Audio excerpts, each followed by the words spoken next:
Here we go. Come on, come on. Let's have it. Let's have it.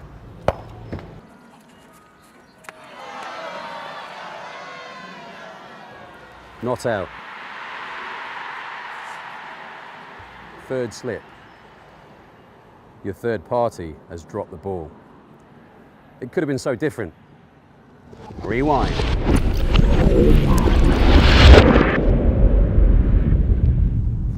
Right, here we go. Come on, come on. Let's have it. Let's have it.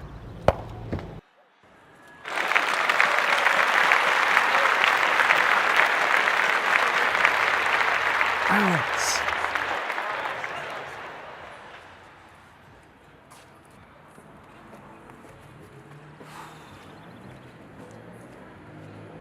Your third slip, your third party did their job.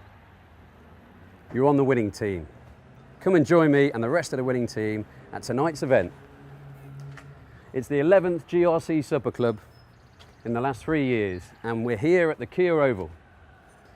We have some great speakers for you tonight. We have Fayaz Chima from Vodafone, Head of IT Assurance globally. We have Lana Abdulyeva from Lloyds Bank. And we also have Ray Bricknell from Beyond Every Cloud. It's going to be a fantastic evening. Come and join me.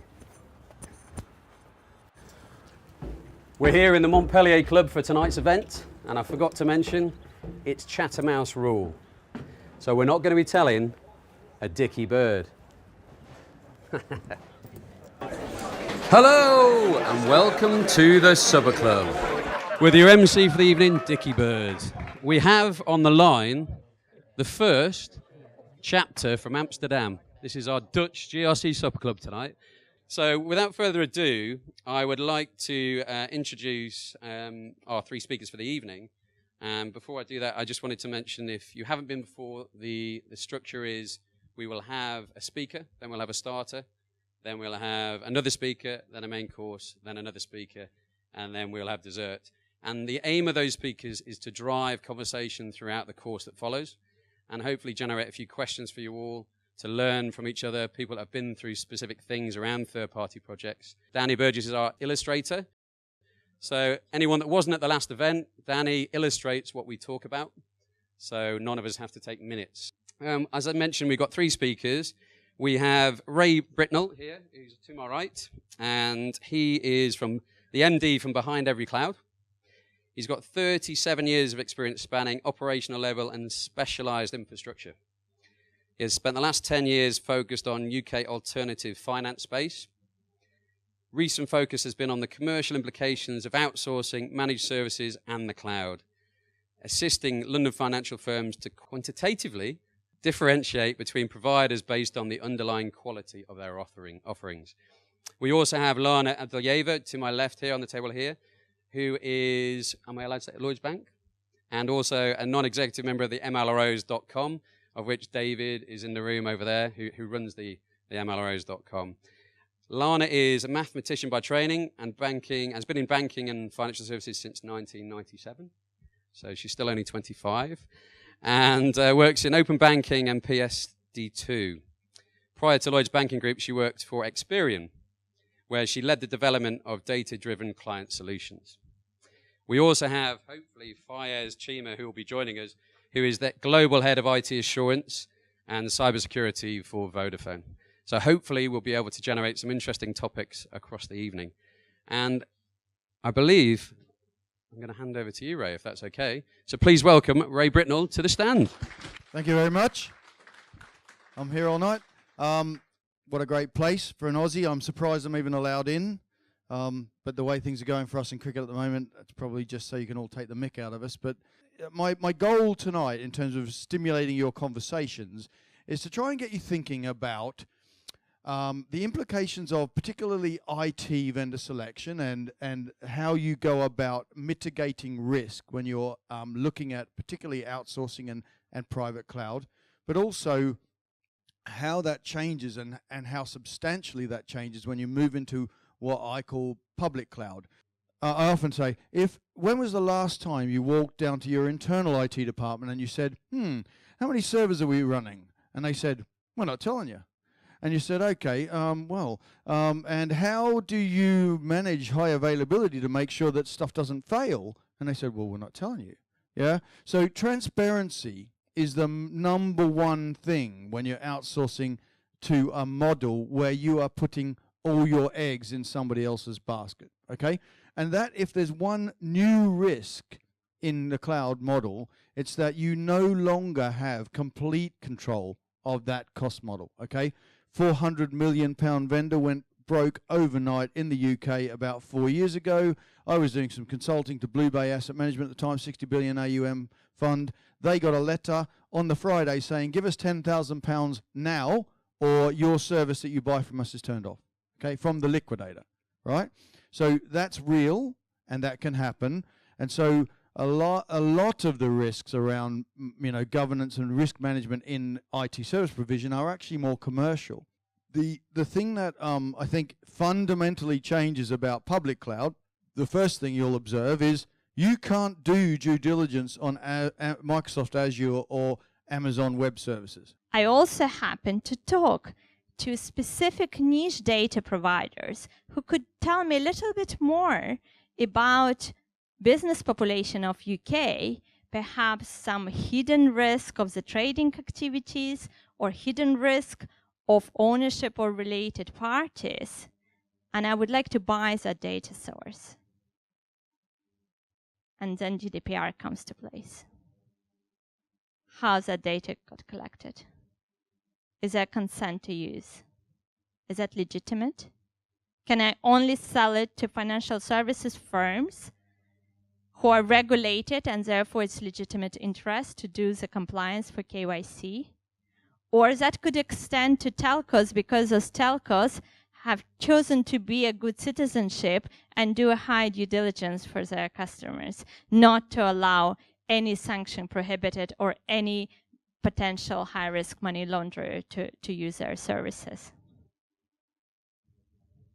Can I or can I not? Right? Financial crime is a social issue, it's not a commercial issue. I would like to do it. I would like to give the small and new entrants to financial services world to not be weak chain in the UK financial services ecosystem. I would like to help them to succeed with offering the core services for legitimate customers, for genuine customers, but to close the door for criminals. Can I do or not?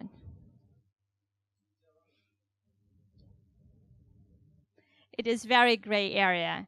And what you really have to do, you have to get to do due diligence with the data providers of those assets and be very clear what you're using it for.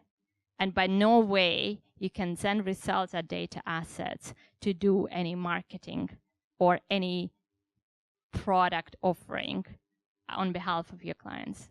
So, 27th of June, I received the following email. Data security incident by third-party supplier. That's the email. On Saturday, June the 23rd, Ticketmaster UK identified malicious software on its customer support product hosted by Imbetter Technologies. You'll hear this a lot in the email, the blame on the other party. An external third-party supplier to Ticketmaster. As soon as we discovered the malicious code, we disabled the Imbetter product.